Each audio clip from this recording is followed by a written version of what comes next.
Toleme, toleme, toleme, toleme, toleme pass a slap in your ass. Cause you come to fight me down, but I have my armor right now. Toleme pass a slap in your ass. Cause every time we meet, it's a sin and you chat with. Toleme pass a slap in your ass. You come to fight me down, but I have my armor right now. Toleme pass a slap in your ass. Cause every time we meet, Folks, good evening. Thank you for joining me. It is what is Friday? Yes, it's Friday evening. Hi Jazzy, how you doing? Nice to see you. Hi John, hi Daryl, hi Renee, hi Lenleys, hi Jerry. You know, as I have all it, yes Daryl, your tune, the tune that I should have run with last week Sunday, but because it was the first time I was going to be back doing a live since going on hiatus, I felt that I needed to play something else, and I wanted to do the Blacks tribute, so that's why I went to the Blacks thing. But today we're going to have to talk about violence and abuse again. So because we're talking about violence and abuse again, I thought that I would play the hard slap song. So I don't know how many people know of the band Orange Sky. Orange Sky is a local rock band. Yeah, local music. Let me just say local music, because I don't necessarily think that all they play is rock. They play mix of, a fusion of different kinds of music. So there's some reggae in there, there's some ska, there's some punk, there's some rock, and it's all local. So all of the musicians are local, and I grew up listening to them. Certainly during my teen years. So good evening. Every once in a while I'm there thinking, now that we have opened back up since the lockdowns and stuff, everybody is pretty much back to their normal routines. I'm always not certain if we still need to be doing as many lives as we do. Like, should I just do one live? Do I do two lives? So feedback from all it would be very useful. Do you need two lives on a Friday evening and on a Sunday, or should I just do one live on a Sunday and cover everything that needs to be covered? So let me know at some point in time. I may have to put it up as a question on my Facebook page for you guys to tell me. So good evening again to everybody who's here. Thanks for the compliment about the gas pain pick. As per usual, that is Tech Guy. Tech Guy is my creative director as well. So I message him and I say, I would like to have a poster that covers this particular theme or idea, and he goes, he does whatever it is he does, wherever he just had a jarry over whichever pot that's steaming, and then boom, he sends back Seema say if we could get 3, we taking it. Seema, 3 lives. Seema, I feel like I could be doing 1 live per week, like 1 2-hour live. So like the first hour we cover all of the major news things for the week, and then the second hour I do an interview. That's how I'm thinking. But if I do 1 live, it will be like that, like about 2 hours. And then if I do 2 lives, then it will be like how I'm doing it here, Friday evening and Sunday evening. Leslie said this is her end of the week release, and Sunday is preparation to start the week. Vonette says 1 live per week. Take time for yourself too. Okay, Anton says 2. Danny said taking whatever we could get. All right, folks. So since the majority of you are saying 2, I will for now carry on with 2. Rosanna says 1 on a Sunday. You do have a life. Rosanna, I deal with you, I real deal with you. Jackie says Friday and Sunday, please. All right. So I will take the feedback into consideration. So what do I jump into? Yesterday was my birthday, and many of you would have wished me happy birthday. I wasn't going to go with the birthday thing yet. I was going to go with the birthday thing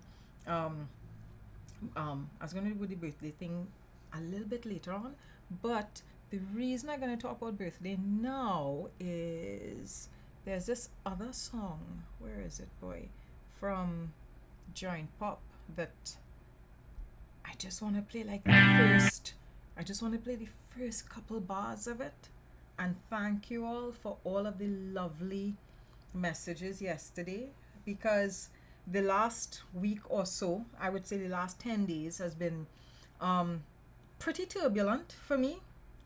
And heading towards my birthday, I was feeling a little bit bleh. And then, I put up the post yesterday and you all started sending in your messages and inboxing and WhatsApp and Facebook Messenger, and you super boosted my mood. So this is another Orange Sky song. It's called Beautiful Day. You all made yesterday a really lovely day for me. And, this is the opening guitars. I mean, I love the opening guitars on this song. So I just want to, just play the first 30 seconds or so.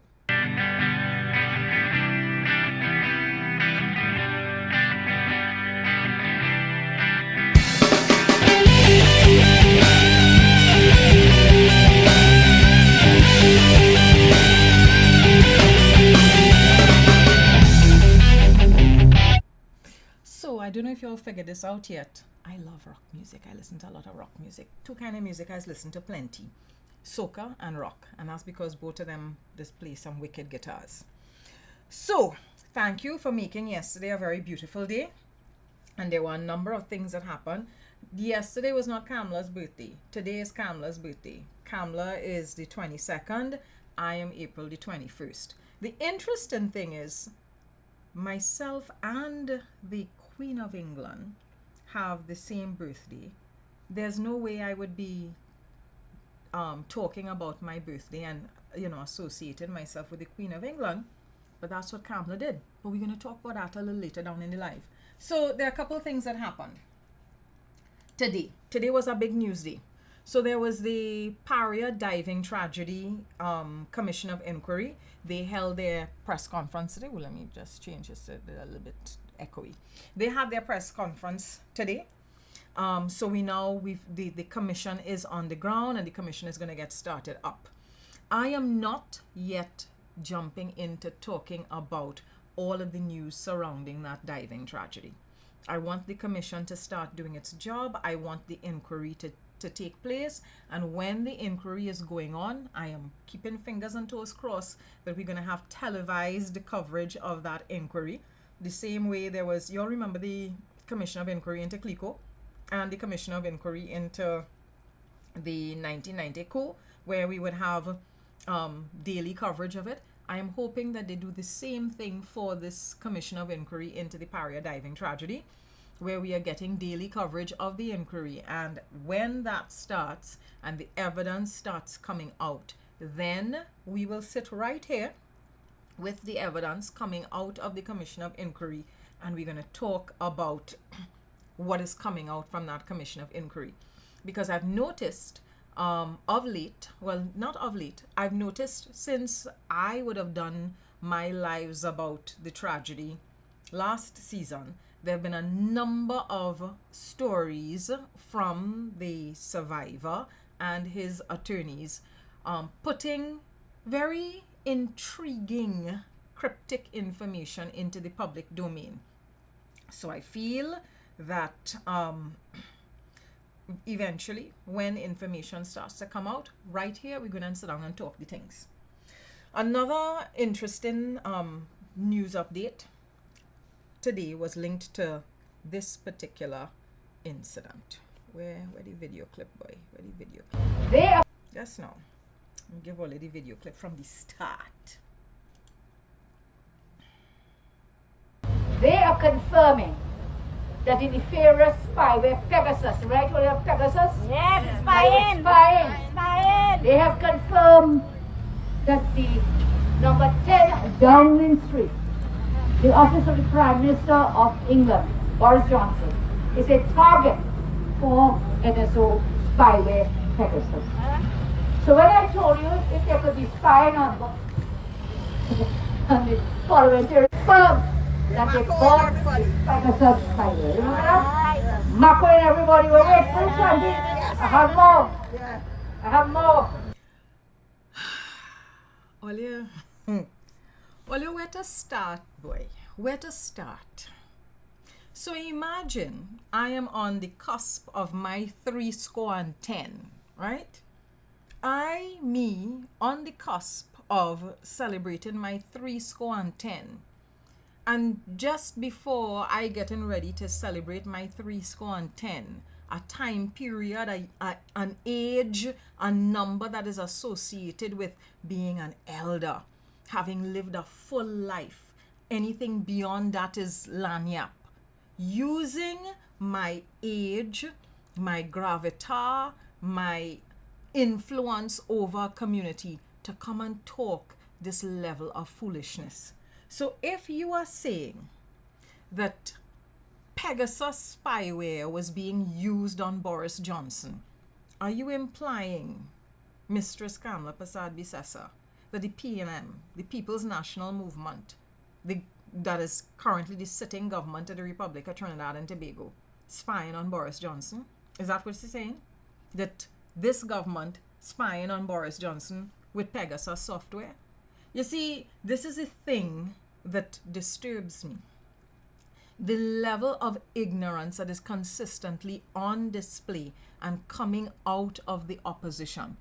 And it is the kind of misinformation and foolishness that people just, who are emotive in nature, they just grab the sound bites and they run with it.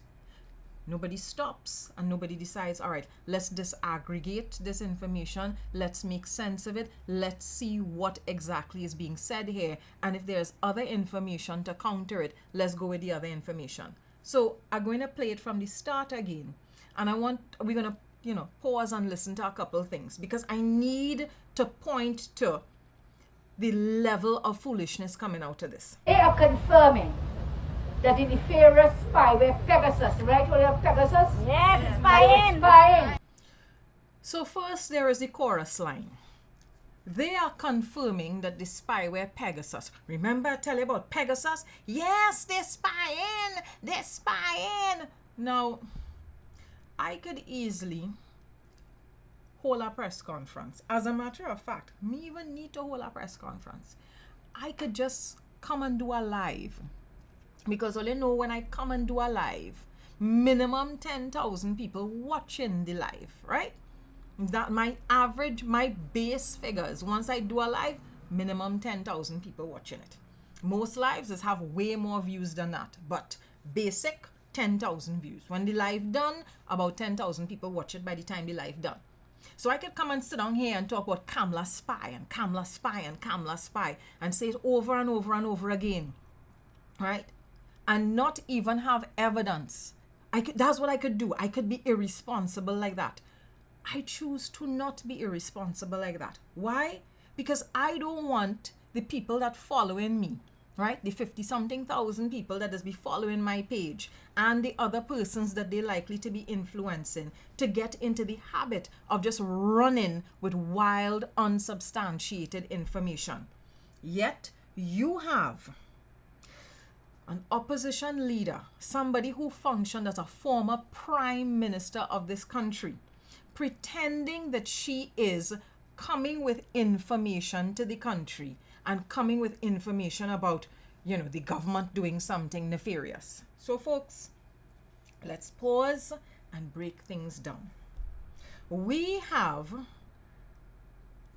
national security. We have an entire Ministry of National Security. We have bodies and institutions here that are responsible for information gathering. And they've been responsible for information gathering for a very long time.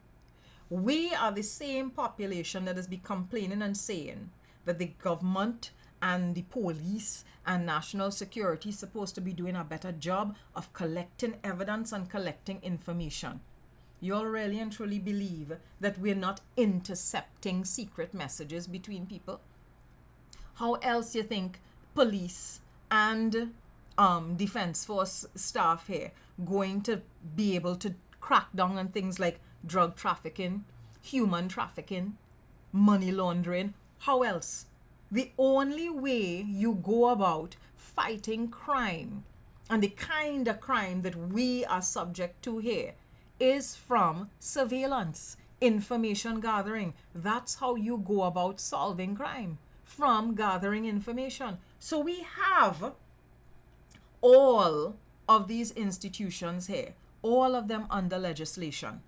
And all of them under legislation that Kamla and her cronies, whether in the past when they was in opposition, or in the past when they were in government, or now again when they were in opposition, they would have voted on those pieces of legislation. So Kamla talking about the SSA and the SIA and the police and who have spyware and surveillance equipment, and she is conveniently forgetting that one, all of these things fall under legislation. So everything came before the parliament and all of these institutions set up legitimately. And the work that they're doing is work that is happening legitimately. She is also pretending that she is not aware that there's a certain kind of sensitivity that is placed around certain aspects of national security. Because if you're putting it out there, this is the kind of equipment we have, and this is the kind of information we're gathering, and this is how we're able to intercept things, what does that then tell the criminal element? Does it not inform the criminal element about what software being used, and then they can go and try to see how they could find software to bypass the intercept software? Anybody stop to think about how Kamla, with her foolishness, if it was a case where Pegasus software was here, was being used, was intercepting messages as a form of information gathering, anybody pause to think about how she was endangering national security operations in the country? There is not a media house that has called Kamla to account for what she did as opposition leader. There is not a media house in the country that pulled her up and pointed out that when she was prime minister, she would have been presiding over things like this, because she, as prime minister, would have been the chair of the National Security Council. And I could tell all you about things that happened in the National Security Council when she, Kamla Prasad Bissessa, was prime minister. Right? When she was prime minister, under her tenure as prime minister, her officials would have come into meetings in the early stages in 2010, come into meetings and immediately ask members, the other members of the National Security Council. So this would have been the various heads of national security, heads of divisions in the national security, asking them precisely what the software could do, what interception taking place, and what kind of information they have thus far collected on people. Right? So it is not a situation where Kamla doesn't know and Kamla doesn't understand, but Kamla likes to mislead her followers. She misleads her base, and her base happy to consistently function as the lowest common denominator. Right? They're happy to continue to function in that way, just repeating things mindlessly all the time. So the prime minister had to come into Parliament today and make a statement. And so so he made a statement about interception by the, I didn't realize it's almost my whole face covered there. So he made a statement about interception by the state. And one of the things that he said in the statement, and it's not a very long statement, it's 11 pages long. When I am finished doing the live, I will eventually put up screenshots of the entire document so that you can see the full 11 pages. Or if you want, you can go and listen to it on Parliament channel, because 11 pages don't take that long to read out, right? So he pointed out that the Strategic Surveillance Agency, the SSA, is the sole custodian of all known interception communication software. So it is not the TTPS, it is the SSA. But he also pointed out, because the policy of our government, when I say the government, I don't just mean the PNM, government, whether it is UNC, People's Partnership, People's National Movement, the policy thus far has been that communication interception software remains in the hands of the SSA. They're the ones responsible for procurement, using it, gathering the information, and if and when they get any information that points to criminal activity and a crime going to be a crime taking place, or the possibility of a crime taking place, then that information is passed on to the TTPS so that they can open up an investigation and start a case. They could open up a case and launch the investigation. That's how I understand it works, which is what the Prime Minister is saying here as well. And he said that is a policy of the government that he leads and has led since 2015. And he also said, as I will explain, my government even resisted repeated attempts by a former commissioner of police to obtain, own, and utilize intercept technology by Trinidad and Tobago Police Service. So it had a certain person who mouth just be running left, right, and center all over the place. A certain person was all over the place saying that he never purchased any intercept software, and nobody saying that you did purchase the intercept software. But here you have the Prime Minister indicating that that person repeatedly attempted to obtain, own, and utilize. So a former commissioner of police was trying to purchase intercept software, and so have the police in a position where the police was bypassing the SSA and collecting information on the citizenry. Me ain't calling no name, but I know all you big and have sense and could read between the lines. So when I heard Kamla on her Monday night forum 2 weeks ago talk about how she has information that spyware was purchased and the TTPS was using it to spy on the AG. To spy on the AG. Let me just say to spy on the AG.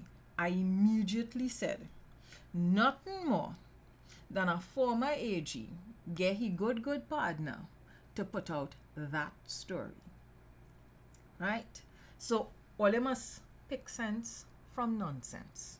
So I'll put up the rest of the statement from the Prime Minister so that you all will be in a position to read it for yourselves and hear what he had to say. What I will also reinforce is that surveillance and interception of communication, that is nothing new here. As a matter of fact, y'all remember Rajai Ali and him being held and questioned and eventually charged? Well, how y'all think what evidence y'all think took place, that what evidence you think offered itself that allowed for him to be arrested? It was intercepted messages. There were messages that were intercepted, and when those messages were intercepted, it led to enough information for an arrest to happen, charges to be laid, and for him to eventually be put in remand. So if you are going to rile up a population and say no spyware, no interception of communications, you cannot in one breath have a problem with national security divisions and arms of the state doing their job, and then telling them don't do their job, and then complaining about crime and crime fighting in the country. Kamla and the UNC need to pick a struggle. Pick a struggle. It's either you want something to be done by national security or you don't want something to be done by national security. But you cannot want national security to function and don't want national security to function at the same time. And that is the level of gaslighting this lady be carrying on with. At 70 years of age, the most toxic, manipulative behavior at 70 years of age. Right? So, on Sunday, you would have met this youngster. That's who I spent the majority of my birthday with. So we went to the beach, we take in some sun, some sand, etc., etc., etc. I'm going somewhere with this. I ain't just showing only a picture of the dog for the sake of showing a picture of the dog. So, his name is Starboy. So Starboy is a pet, my pet. And one of the things that I have learned in the process of having a pet is when you are responsible for a young, impressionable life, you have to be prepared to deal with that life with a significant amount of patience. So I'm shifting away from the Pegasus spyware issue and I'm moving to a new issue. On Sunday, we talked about violence. On Sunday, we talked about a range of violence. We talked about Omati and how Omati died. We talked about the young girl, Alia Alexander, and how she died. We talked about a 6-year-old boy and him dying as well from blunt force trauma. This week, there were a number of stories circulating and videos circulating about young people getting into fights. So I wanted to pause for a second and talk about that. Young people fighting ain't nothing new. And I'm going to go straight back to Will Smith and Chris Rock and the slap. Why? Because when that slap took place, many of us were all over social media justifying violence as a way to resolve conflict. I want all you to remember that. I want all you to keep that in mind. And the reason I want you all to keep that in mind is that we need to start to dismantle some of our hypocrisies when it comes to things like violence. We need to pause and think about how we are do as I say, but not do as I do. We need to understand that when in one breath you are justifying the behavior of an adult, right, to go and to get up and walk up on stage and slap a man, you cannot then be asking how these school children behaving so. The first thing I want to say is this. One, when I was in school, children was fighting in primary and secondary school. And I was in primary and secondary school in the last century. I know that might sound a little bit harsh for some of you all, but all of the adults here, every single last one of you all who are full adults here in your 30s and 40s and 50s and 60s and even 70s upwards on this live, need to admit something. You was born in the last century. Not this century, the last century. So, you're born in the last century, and not one all you could say that all your generation didn't have fighting. And the reason that your generation would have fighting stems from the environment within which you were growing. School children fighting ain't nothing strange or new. Adults fighting all the time. Adults are fighting in front of the children. I look at adults fighting on social media on a daily basis, saying the nastiest things to each other on social media on a daily basis. If adults carrying on with that behavior on social media, pelting that kind of language at each other, if adults are fighting each other in person, what are they leaving for the children? What are they leaving for the children? So I don't feel like we're in a position to be judging school children.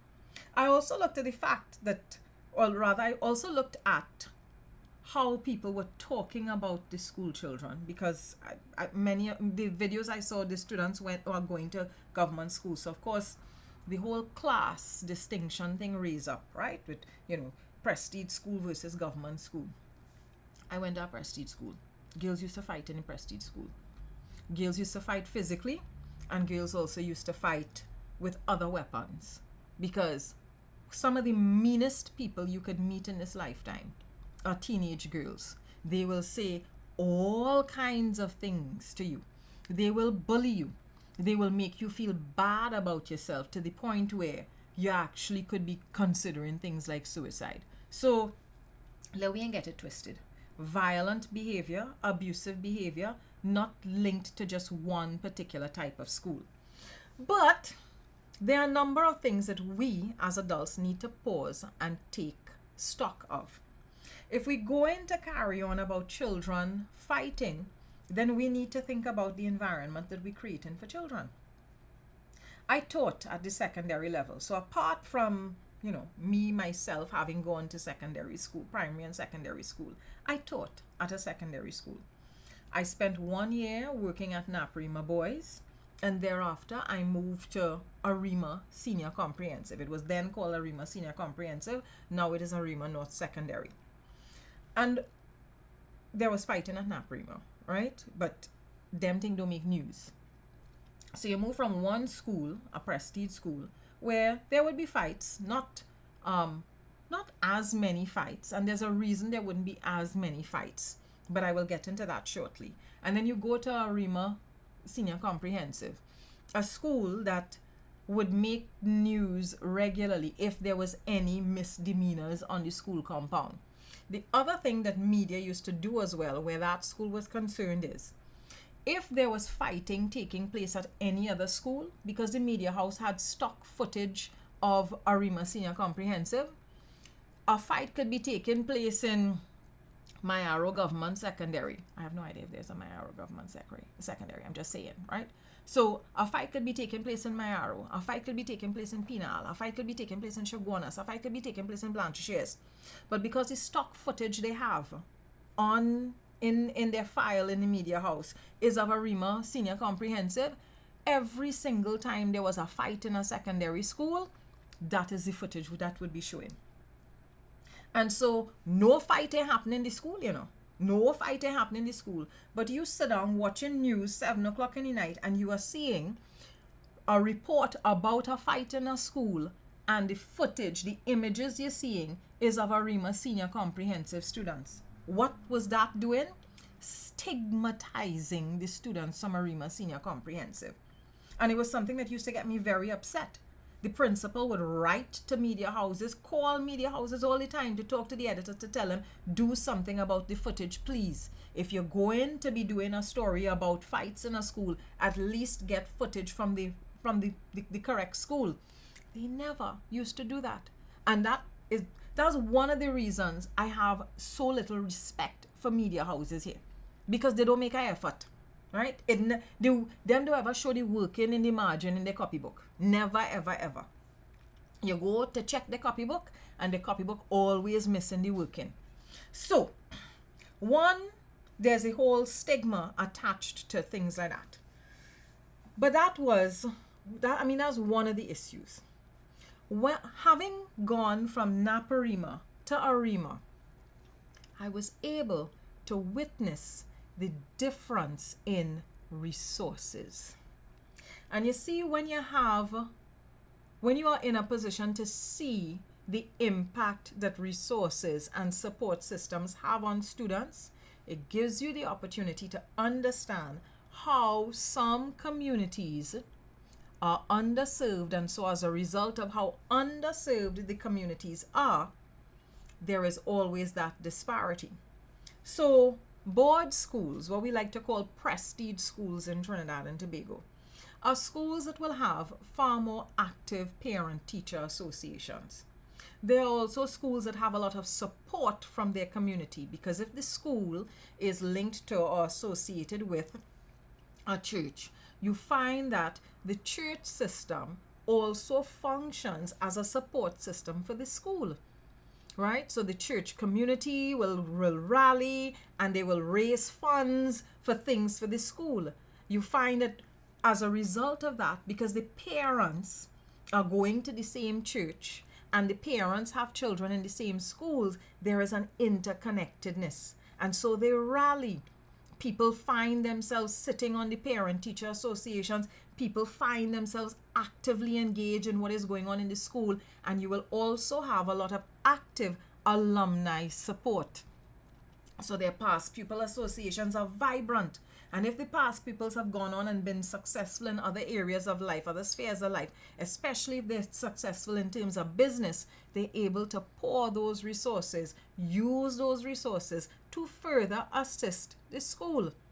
And I ain't mad at board schools for having those kinds of support systems and being able to structure the community in a particular type of way.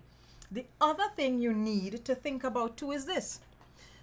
students and parents that are in those schools tend to, I'm not saying that it's, the case across the board, but they tend to more often than not belong to middle to upper income homes. So if the students and the parents of the students belong to middle to upper income homes, it means that the students are better equipped, better resourced. So when I worked at Arima Senior Comprehensive, when I worked at Compre, you had a range of children. You would have children coming from homes where they were properly resourced, where it was two parents or an extended family situation. And you would immediately see the difference with them versus the students that were coming from homes where the parents are either low income or minimum wage or just below minimum wage. It's one parent in the home, and a situation where the children in the home are picking up the slack of the parents, as in, if it's a single parent home and there are multiple children, the eldest child is given the responsibility of looking after the other children, right? Once you are in a position to look at that range in terms of resources and support systems, it gives you the opportunity to grasp and understand how having all of those things helps to create better adjusted children, and how it helps to create avenues for releasing frustration and just being in a position to be better resourced and function in a more normal way. So when I see school children that are violent or behaving violently or having been caught in a video behaving violently, for me, there are a range of questions. What happened in the student's life that day or that week? Or what is the living situation with the groups of students? What might have been causing the conflict? I do just automatically assume that children fighting because children want to fight. That's not the assumption I make. Because some days you would be teaching. So I'm going to talk about our first period class. I taught English. So first period in the morning, you're teaching a class. And breakfast used to arrive on the school compound by about 7:45, 8 a.m. And you had students who were on a list to be able to get breakfast. And the way the rules went was only the student who on that list supposed to be getting breakfast. If after all of those students on that list have their breakfast, then the principal would make an announcement offering breakfast to any other students on the compound that needed a breakfast, right? So there's a morning. I'm going to give all a story. There's a morning. First period, I have a double period of English with a group of boys who doing some one of the tech vox subjects, right? So the child reached the school hungry. Male student reached the school hungry and reached the school late. Why? Because it was his responsibility as the eldest boy in the house. The mother had to leave home early to go to work. His responsibility to get his siblings prepared for school and get them off to school. And so after he prepared them and get them off to school, by the time he reached the taxi stand, he reached the taxi stand late, couldn't get transportation, reached the school late. And he reached the school late and he reached the school late and hungry. So he reached the school late and he wasn't in a position to get breakfast. And because he wasn't in a position to get the school breakfast, he then tries to go to the canteen to be able to buy something to eat. And when he goes to the canteen to be able to buy something to eat, the deans and they are waiting there and they run him. And they run him up to class. He comes up to class and he comes up to class hungry, late, aggravated, agitated, angry. What kind of interaction you think he and I going to have when he reach into my classroom?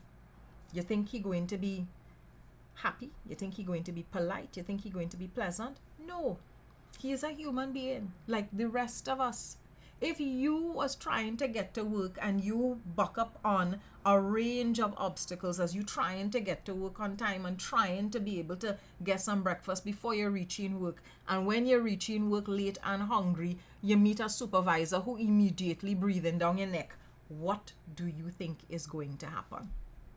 What do you think going to happen? And that's one example, right? Because that morning he walked into my classroom and I was like, hey, what's this, just so? Because he walked in and he didn't say good morning or anything like that. And the minute I was like, hey, just so, he lashed out. And when he lashed out, I was taken aback and I was like, okay. When I say lash out, not hit, but like, was angry. So I was like, okay, what is going on here? So I let him go and sit down and I sat to work for the class. And while the class was doing what it is they had to do, I went over to him and I was like, we could have a minute here. And when we went outside, we stepped outside of the classroom, he explained. I mean, we eventually explained, I reached late, I'm hungry. So I walked him to the cafeteria, told the ladies, and given him permission to get something to eat. And I had to hustle back to my class because you can't leave your class unsupervised. And I told him, have your breakfast and then come back to class, please. That's one incident and one example. I've had other students who were chronically fighting in school and ending up in the principal office with cut and blood, and they had to go to the hospital to get stitches. And one day, I was the teacher who was charged with going and waiting in the hospital with the student while the student received the stitches. Because you can't send, when these things happen, you can't send the student to the hospital on their own. Some teacher has to be there because we function in loco parentis. So I go into accident and emergency with this student. And we sitting there, as we sitting down there, we start talking because, of course, you know the pace that it is move at in accident and emergency, right? Like molasses on a cold day. So we sit down in accident and emergency and we talking. And I'm like, why are you always fighting? This had to be like, the second or the third time for the term you get caught in a fight. And what had happened was he took, oh my goodness, them Oxford instrument sets? He took the protractor, the thing that you twist like that with the pointed end, and he stabbed a student in the neck with it, right?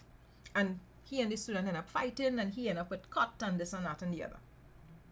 So we're there waiting for him to get his stitches. And then he starts to explain to me. It's a whole beef that was happening in the community that he's living in. So the fight that end up on the school compound actually started in his community. It started back at home where he lived in his community. So he and another young man who are both attending the same school, but they both live in the same community, they had whatever beef from there within the community, and it ended up on the school compound. So in the course of sitting down in the emergency room, I would have said to him, you have to stop this, because it's one of two things going to happen. You're either going to get expelled or you're going to end up dead. Because if this beef mounting and mounting and mounting to the point where it's 2 or 3 occasions that all you fight, and each time you all have fought, it becomes more serious. And now the third fight, you end up in accident and emergency, getting stitches on your neck for being stabbed, was going to be the next step, was going to be the next stage. Now, in a situation like that, when you're asking questions, you realize that he may or may not have had the right persons to talk to have conversations with about the nature of the conflict that is taking place. And this is what I mean when I talk about the resources that we have available to our children. It's not just about money. It's also about who can they talk to, who can they share things with, who can help them to work through and work past their challenges. Because it's not like children don't have challenges too. If you as an adult know that you vex and bite up on a daily basis, you think children don't have those things to deal with as well? They do. So, I mean, I know I take a long time on this particular issue, right? So I was glad to see that the Prime Minister had adopted this particular stance, right? Because I saw this story today where he says, we can't beat our way out of school violence. So I'm hoping that the powers that be see the need for more counseling to happen, not just in schools, but in communities. So there needs to be counseling happening in communities, not just in schools, because there aren't enough counselors in the education system. The school counselors are oversubscribed, and counselors too need to do self-care as well, because there's plenty stress they're dealing up with. So I think that's something useful that has to take place. And now that we have moved from, let me see, I had to tick through the things that we were going to talk about. So we talk about school fights, I talk about the avenues for resources. We need to talk about our attitude towards children. We need to understand that there's a way in which we talk about children as if we don't have influence and impact on children's lives. We talk about children as if anything that children do that's bad and wrong, they do it by themselves, on their own. It had nothing to do with us. They ain't patterning the behavior after what they're seeing we doing. If they do something good, we're happy about it. Weren't we all very happy about Aaron Subero's success last week? We were all thrilled about it. What if Aaron Subero was not a successful young man? What if he was caught in a fight? Are we then going to wash our hands of him? And so we need to think about how we're functioning as a village. Are we being the kind of villager that we would want to have available to us? Are we making ourselves into the kind of people that we would want to be able to rely on? Because I feel like we real failing children right now. We are stepping up the game and doing what needs to be done to provide the right sort of environment for these children. So we need to start thinking about if we are being the right kind of village for our children. And if we're not being the right kind of village for our children, then we're wrong to pass judgment on these children, because I feel we fail in them. So that is the issue of the school fights. I want to now move on to let me talk about we girl. Let me talk about we talk about the girl. I need to switch screens.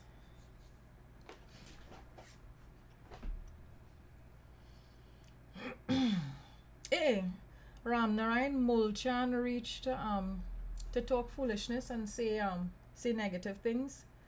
Ay. What I gotta tell you, Ramnarayan, you continue to boost my numbers. Yes, I know it have some people who only happy if they say negative things. I wanted to talk about this briefly. I shared Kamla's birthday greeting today, and I shared Kamla's birthday greeting today for a specific reason. Kamla turned 70 today, and Kamla put up a picture of herself from 11 years ago, right? So this is Mousy, 11 years ago. Well, what for me was intriguing is that she puts up this picture of herself 11 years ago, because God knows putting up a picture of herself now would create problems, especially since the Prime Minister was bareback in an island pool the other day looking like 50-something. So she puts up this picture of herself at the age of 59 on her 70th birthday. But I was looking at how she has juxtaposed herself, Kamla Prasad Bisesa, with Queen Elizabeth. And I was thinking about the ways in which Kamla consistently pushes for this whole narrative of being colonized. Like, Kamla is a defender of colonization, like a supporter of colonization. This fixation she has with England and associating herself with England and the Queen and former colonial masters. And I thought, has Kamla been to India lately? Has she looked at the discussions and the discourse coming out of India? Because there's a sense in which she and her support base like to pretend that they are quintessentially East Indian when they're really and truly Indo-Caribbean, right? They're persons of East Indian descent born in the Caribbean and very removed from the realities of life in India. In India, there is rousing discourse and debate now about all kinds of things to do with colonialism and colonization, right? Rousing debate. I'm sure most of you saw Bridgerton recently, season 2, and there was a lot of talk and focus about the fact that they use darker skinned actresses in lead roles. That has sparked off a lot of debate in India as well. So there's a way in which Kamla validates, praises, lauds, and sucks up to colonial figures that people in India don't really, no, they're not really into that. And no, Angie, I want to correct something. She and the Queen don't actually celebrate her birthday. The Queen's birthday was yesterday, the 21st. Kamla's birthday is today, the 22nd.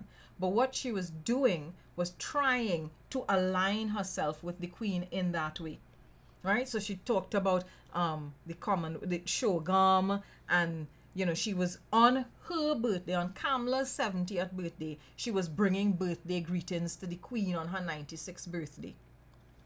And it's all well and good and nice to want to extend the best wishes to the Queen. But why? In a country where we have gotten rid of the Queen as our head of state, why is the opposition leader choosing to bring greetings to the Queen on her 96th birthday?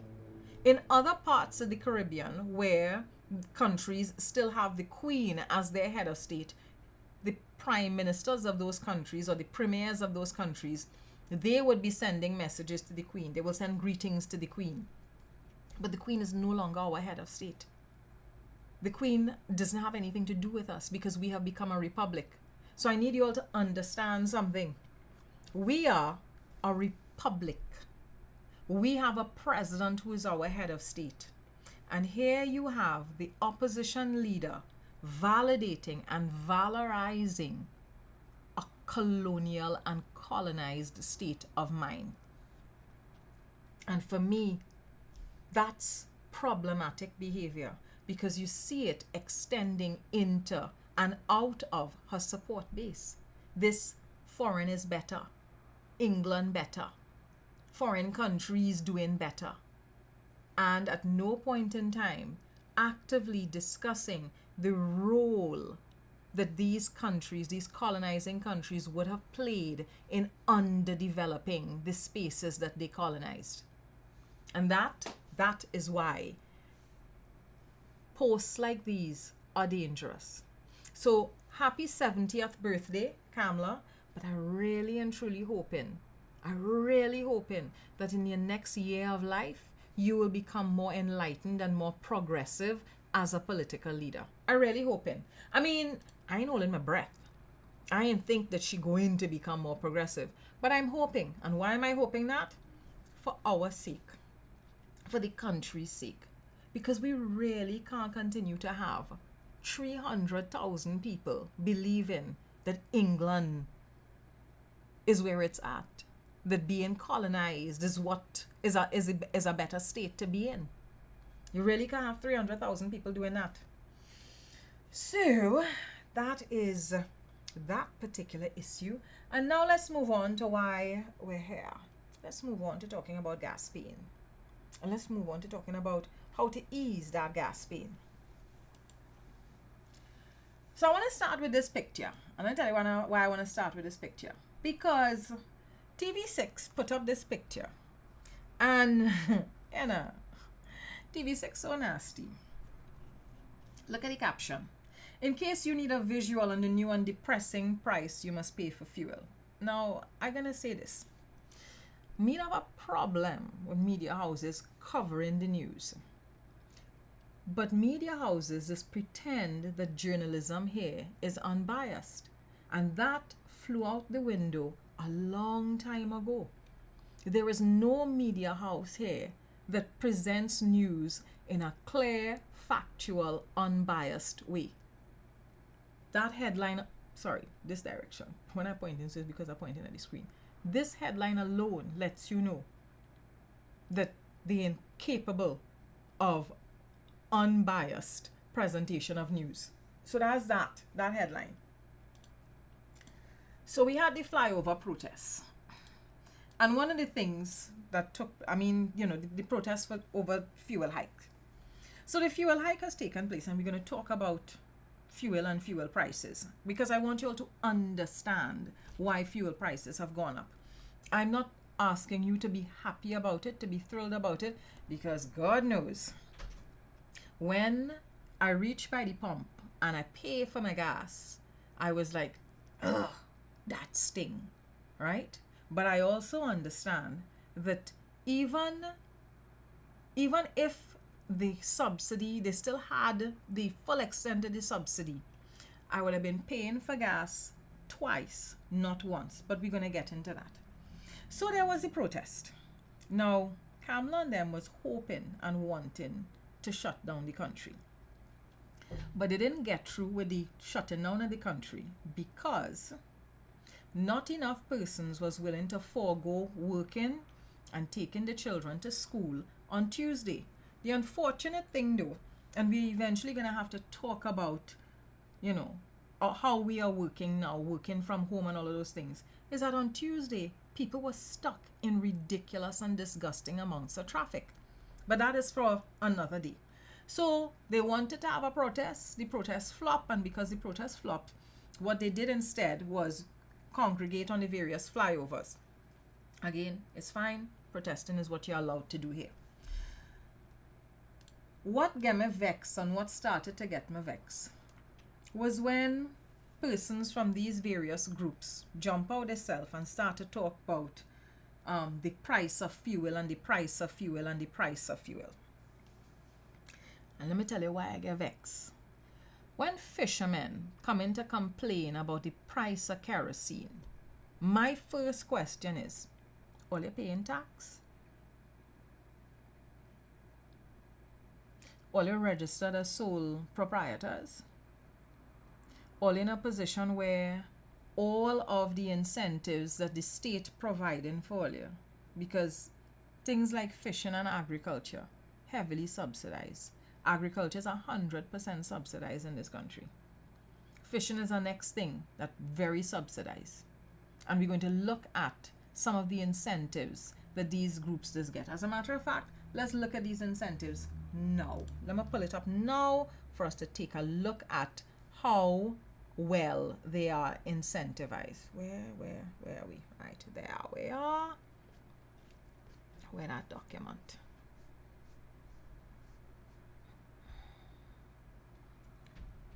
Good. Here we go. So this is a document that is available online. And the reason I'm telling all it available online is that it's 9 pages long. And I want all you, when all you get a chance, to go and take a look at it so that you see how much subsidies and how much incentives we give in. So you have the manufacturing sector. And I want you all to pay attention to this. You know why? Because when the state is providing subsidies and providing incentives to various sectors, it's one of two things that is happening. Either the government is giving people in these sectors money, or the government is choosing to not collect revenue. Either which way, it means if the government is foregoing collecting revenue or giving some sort of incentive, we, the taxpayers, are supporting it. So I want all you to understand how much your pocket, if you are a taxpayer, and there are a range of taxes. I am aware that there are a range of taxes, but some of us just pay more taxes than others, because there are some people in this country, the only tax they just pay is VAT. Whereas there are persons like myself who pay in NIS, health surcharge, PAYE, and VAT.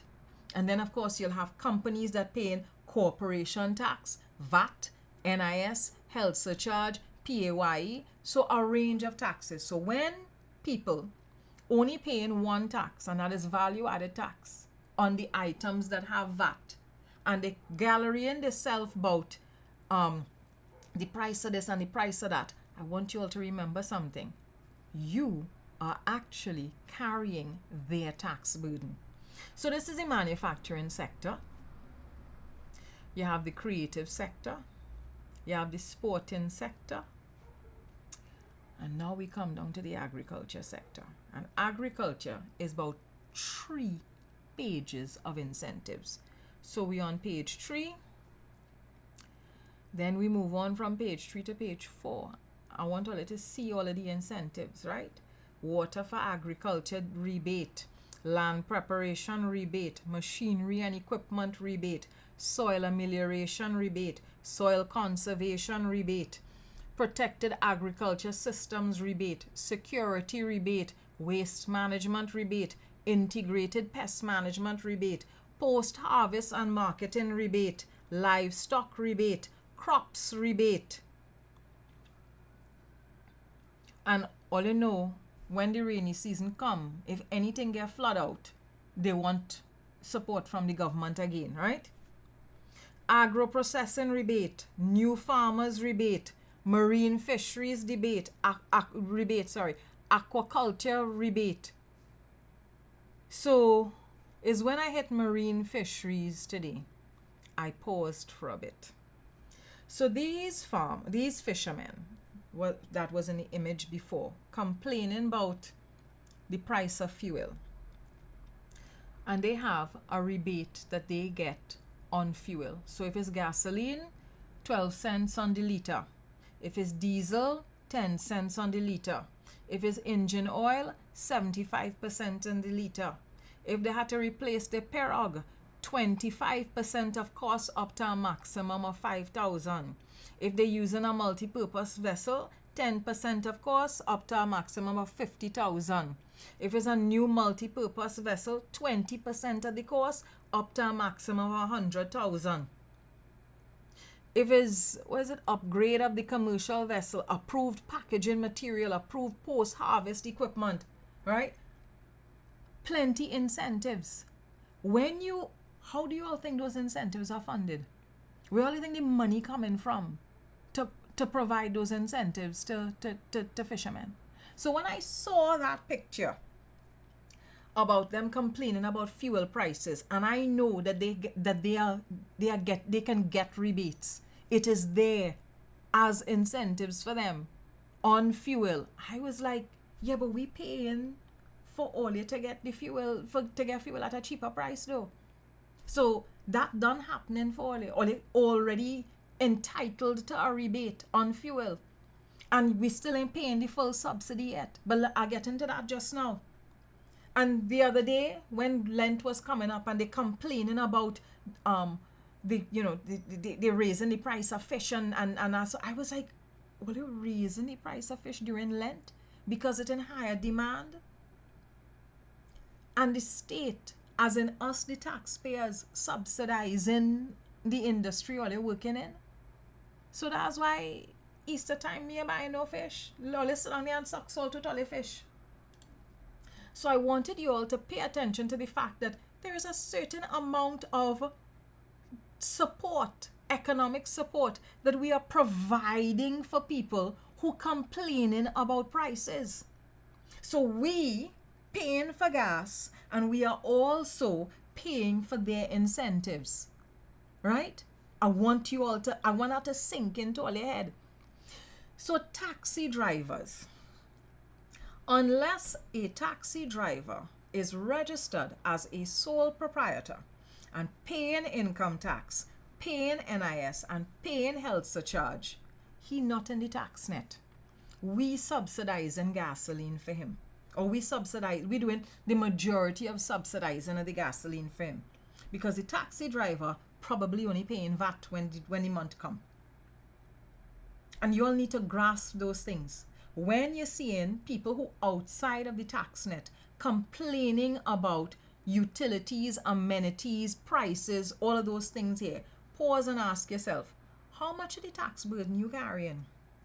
Am I carrying your tax burden for you? Are you really in a position to be complaining about something if I carrying a heavier burden than you? And it's not like they can't go and register themselves to pay taxes, you know. You could go and register yourself. Because once you go and register your company as a sole proprietor, every 3 months you could go and pay your taxes to Border Inland Revenue. So you have these people making demands, making plenty demands. But I wanted to help all you to understand what exactly is the tax subsidy. Sorry, the fuel subsidy. So let's look at these figures here.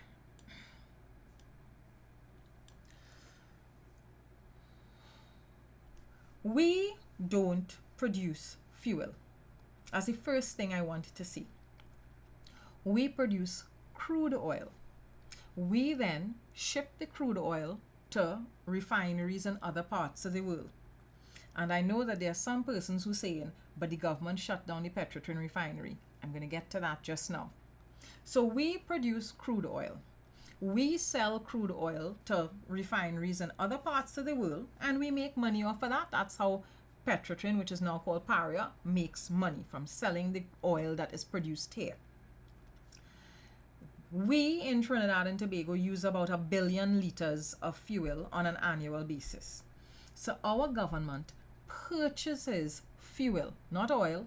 We purchase fuel, whether it is whether it is premium, super, or diesel. We purchase fuel from other parts of the world. And I believe it's from the United States that we purchase fuel. We purchase fuel here, and the fuel, if it is, let's say, roughly $7 a liter, the government will buy fuel at $7 a liter and then sell the fuel back to us via NP or Unipet at $5 a liter. Right?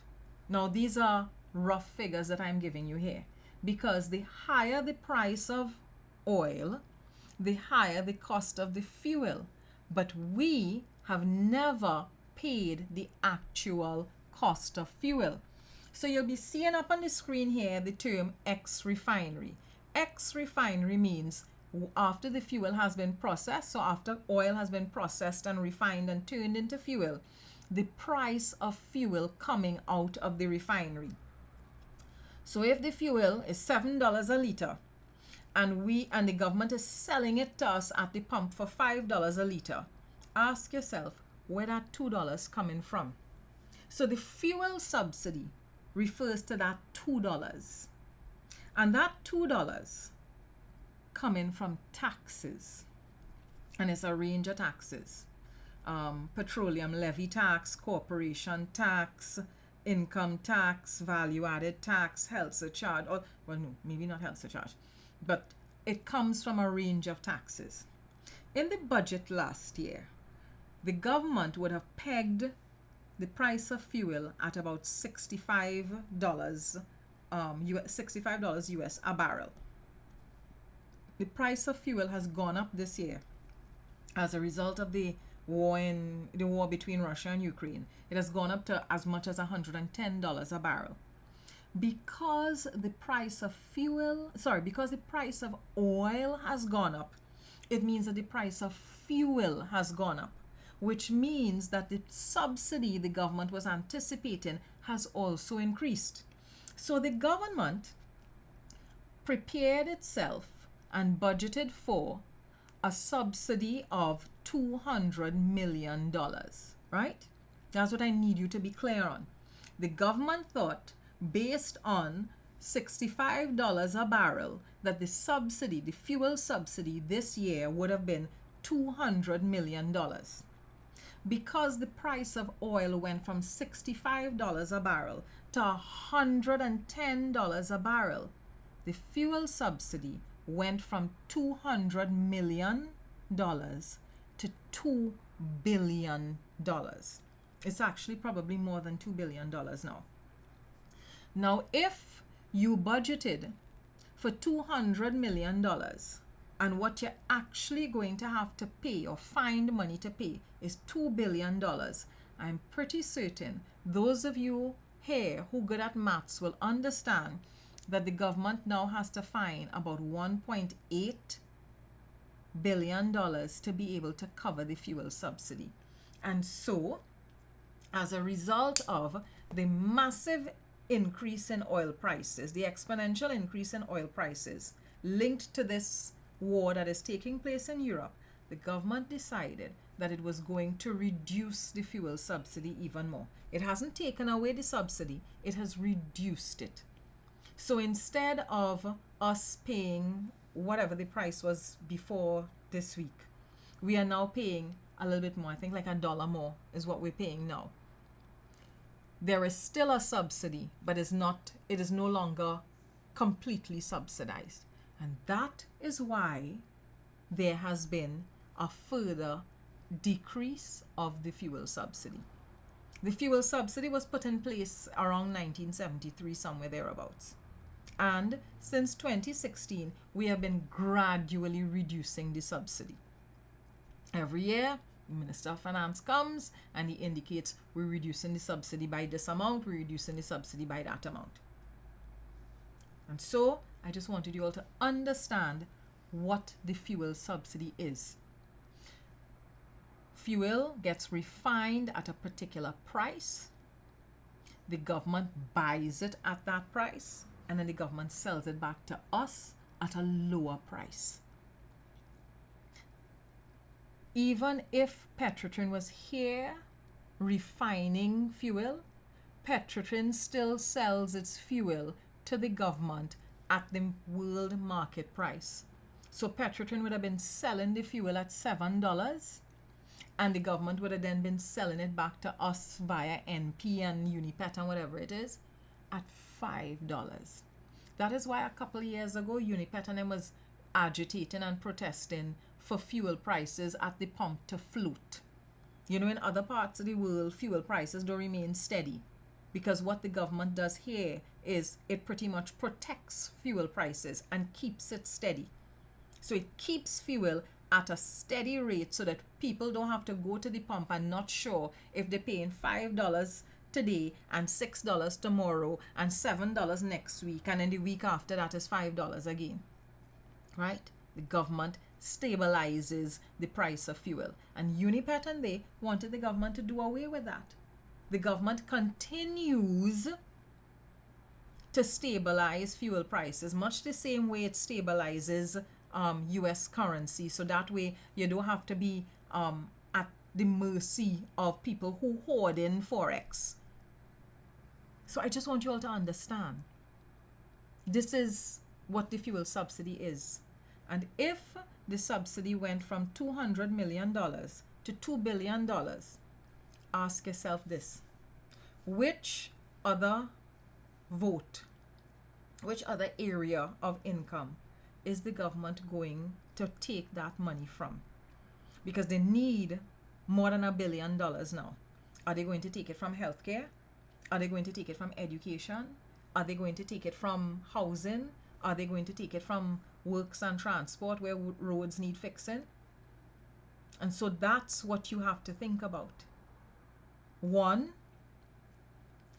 what the subsidy is, who actually paying taxes, who shouldering the burden of the subsidy, and who out here trying to take the subsidy and make the subsidy into a political movement, when really and truly it is about budgeting and balancing your finances, revenue and expenditure. So folks, that's where I want to wrap it up. I hope you all had a good time with me this evening. On Sunday, when we link back up, I want to be looking at, we're going to look at domestic violence and things, right? I want to look at some domestic violence figures. I want to look at how we have been treating women, right? So we're going to be looking at gender-based violence issues here. Sorry about that. We're going to be looking at gender-based violence issues here. So I will see you all on Sunday. Have yourselves a very good evening. Bye.